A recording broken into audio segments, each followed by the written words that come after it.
Hey, look, there are no fans at Reds games this year. You probably knew that already, but you may know they're pumping in fake crowd noise. Well, I found the guy who's pressing the buttons to control that. Take a look.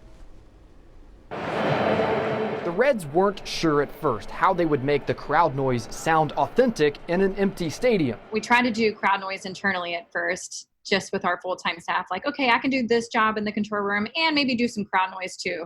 But we learned very quickly that that was not going to be possible. It's a tough task trying to replace the sound of thousands of fans. Nothing replaces the fans at the ballpark. I mean, that goes without saying, I think. Nick Wiggett would know since he's the guy they chose to do it. It made sense. No other person came to mind. Just, I was like, Nick's the guy. Like, I'm going to see if he's available.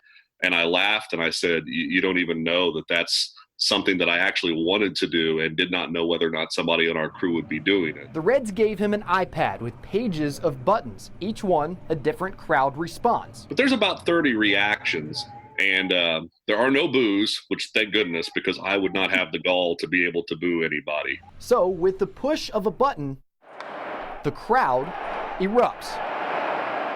It's really a kind of a game of psychology in some ways, of trying to think for a massive audience, how would they go about doing this? However, even if the fake crowd is cheering for his hit, it's not a hit with everyone.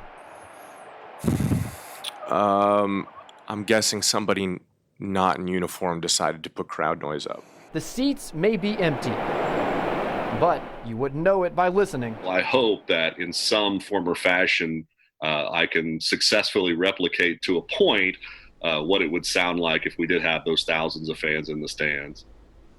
I gotta say, that's a pretty sweet job, man. Nick said the buttons are actually labeled for exactly what they are. Like there's one called disappointment. That's actually the red buttons right here. Let's hope he doesn't have to use that one too much this season.